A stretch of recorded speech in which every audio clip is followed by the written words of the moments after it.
ASU has a new athletic director. He is Graham Rossini, and he's charged with reinvigorating the university's athletic department with a special emphasis on the big revenue-generating sports that get the most attention and bring in the most money. Joining us now is ASU Athletic Director Graham Rossini. Welcome to.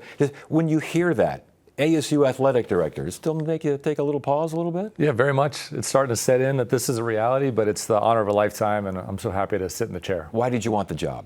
I love ASU. I'm a Sun Devil myself. I attended ASU, got both of my degrees, was a member of our baseball program. My wife is a Sun Devil, played volleyball at ASU, and so it's very personal to our family. And to have an opportunity to step into a leadership role at a place that I've benefited from, I couldn't be prouder to represent ASU and be a big part of our movement as we go forward. It's got a leadership role with a lot of eyeballs on it and some concerns as well. Did anyone try to talk you out of taking this job? Now, be honest here. No, there was a lot of support, a lot of friends and teammates and classmates, and been lucky to be in the Valley for about 25 years now. And so when there was some sentiment that this could become a reality, I just kept feeling this encouraging support continue to grow, and here we are on the other side. Yeah, well, congratulations on that. ASU sports identity. What is the identity right now?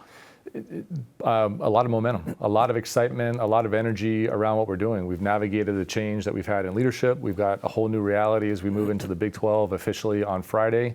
A lot of excitement in our key sports like football, men's basketball, women's basketball, et cetera. And then a lot of success. We saw 2 Sun Devils win medals in the Paris Olympics earlier today on the swimming side. And so there's momentum, there's excitement, and we're trying to nurture all that every way that we can. Yeah, and we love seeing that kind of thing. But the football and men's basketball, especially, but basketball in general, they kind of run. They're kind of the engine. I think you call it the waterfall. You know, why has the football team been so down for the past few years?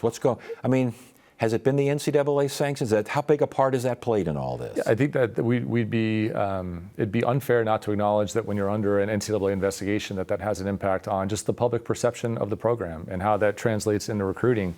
Thankfully, we're on the other side of that.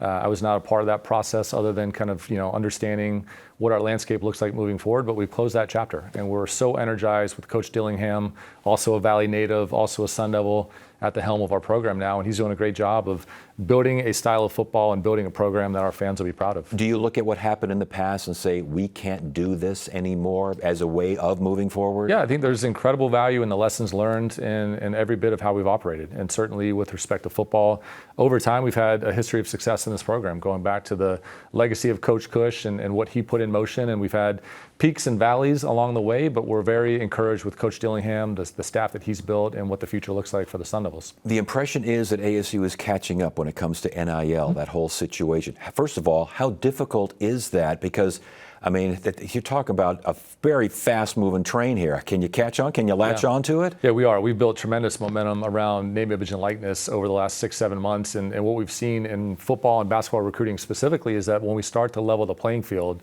and we're offering recruits and players the same opportunities that they're being offered elsewhere, we're winning those recruiting battles. And kids still want to come to ASU. They still want to be Sun Devils. They still want to represent this incredible university. And so we've been excited about this momentum that we've been building. As we move forward a year from now, we're looking at more reform in the NCAA. There's class action lawsuits that have been settled. It really gives us structure and guardrails on what the path moving forward will be. And name, image, and likeness becomes a tool that we can use. We're lucky to be this incredible Research One university with access all over the country. We're in the Valley, the 5th largest metropolitan area in the country. It's growing. And so as NIL evolves into what it was always intended to be, meaning there's a commercial intent behind the way to invest in a student athlete to promote your product or service, access to corporations, big and small, is key, and we're really well positioned for that. Critics will say that ASU took too long to embrace NIL. Valid? I don't think it's, NIL has been evolving for everybody. I think different schools took different approaches out the gate. Nobody really knew what this was going to turn into. The notion of it becoming pay for play was something that we've always wanted to avoid. We didn't want to engage in that. That wasn't a part of our mission of developing young people through sport. But we've understood our place in NIL and been able to build that support system and resource around it. Desert Financial Arena is 50 I believe 50 years. Isn't it 50 this year? It'll be 50 this year. Yeah, goodness gracious. Yes. What's going on with that? What's Well, next with that place? We're talking a lot about Desert Financial Arena. We'll have some announcements that we'll hope to share before the basketball season begins later this fall. I think there's a charm and a warmness and a nostalgia in that building. It's got good bones. It's got some attributes that we can really heighten and bring back out. We're very conscious of fan experience. It's a big part of my background in my career in sports, and we're looking at game day in all of our sports, but in particular basketball, and how do we make improvements that help benefit fans when they're choosing to come watch Sun Devil basketball. You talk about other sports, and again, there are a lot of sports today. I believe there's like 26 sports at ASU. Correct, yeah. That's a whole, I think that's the most in the Big 12 now? Is that? It is. Okay, is that a good thing? I think it is. I look at 26 sports as an incredible opportunity for ASU, and we've got all these sports that serve as connection points. And ultimately, we're trying to connect people to ASU through sport. That's the ultimate charge of what a college athletics department is here to do. We want to entertain our fans, we want to be a community asset, and we want to connect people to ASU. And so, in my opinion, when you have 26 sports like ice hockey and beach volleyball and lacrosse, it's an incredible opportunity to get people tuned into ASU through a sport that they love or are familiar with. How difficult to get some of these sports, if not all of them or most of them, whichever ones travel, got a whole different travel itinerary here. How difficult is it to manage that kind of thing? Yeah, I don't consider it difficult. It'll be different. There's no doubt that as we go into the Big 12, we're traveling a little bit more east to west than we are north to south. The distance isn't all that different. The time zones are. And so we're very much looking at how do we travel, the hotels that we're staying in, the nutrition, the recovery, the preparation, et cetera.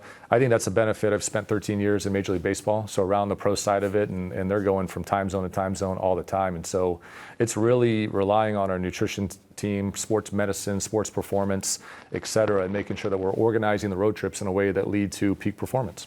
Last question. Is ASU ready for the Big 12? Absolutely. We are ready to compete immediately in the Big 12. This will be a wonderful fit for us as we go into this national conference. Every time zone represented, 90 million eyeballs on the Sun Devils. As a result, that's an incredible opportunity for us to showcase our university, to showcase the Valley.